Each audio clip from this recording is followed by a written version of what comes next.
The hour. Time is running out for House Republicans and Senate Democrats to negotiate a deal on the budget. But reports here in Washington indicate that party leaders are still far from a compromise, according to some, close according to others. Joining me right now is the chairman of the House Oversight and Reform Committee and a great contributor to our show, California Republican Congressman Darrell Issa. Congressman, thanks for getting up with us. You had a quick turnaround after last night's gala. It was worthwhile to do both. Yeah, it is. And for you, you just never run out of energy.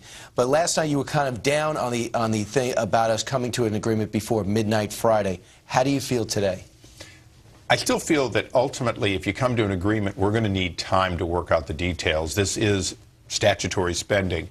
But I believe John Boehner's doing everything he can, meeting late into the night, willing to do anywhere and go anywhere and talk in levels of detail that allow the president to cut a deal if he now wants to. So the number $33 billion, are you amongst those in the House who think that's too small in terms of cutting the budget just to get us through to September? It's too small on an ongoing basis. We're an enterprise that's losing $1.6 trillion a year. We've got to make bigger cuts than that. But it's not about the cuts this time. It's about the symbolism of change, and it's about looking at things we really didn't need. We found $100 billion in savings in a year. We could have found more. The question is, can the president meet us part way and agree that some of this funding, this 82% growth in just 3 years, was too much, too fast? Everyone's concerned about a shutdown. From walking around, talking to people, including especially the military, you personally have to decide if any of your staff is essential or non-essential. What have you decided? What we've decided is not to look at it from a staff standpoint. All of my staff are essential. What we're looking at is the duties they will be doing. The Government Oversight Committee will be looking and doing oversight over whether the government's complying with the various essential services and so on.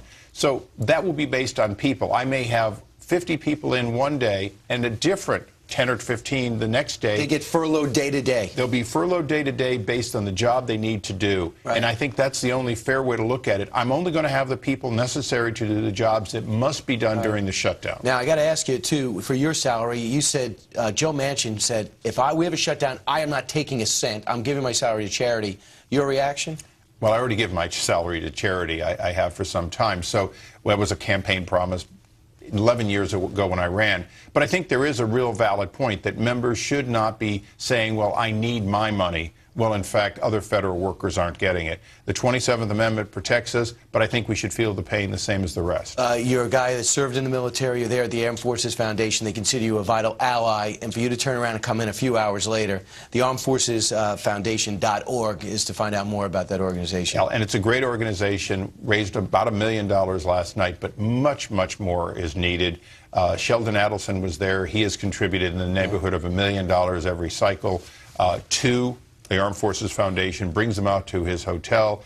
We need that kind of help. It's one of the reasons there were so many members of Congress and so many flag officers there last night. Yeah, the private sector helping out people who serve and oftentimes give their lives in ways that the government never even thinks about. It's very nice for you to come up and give us some of your time, and we hope we have some good news to announce later today from Congress.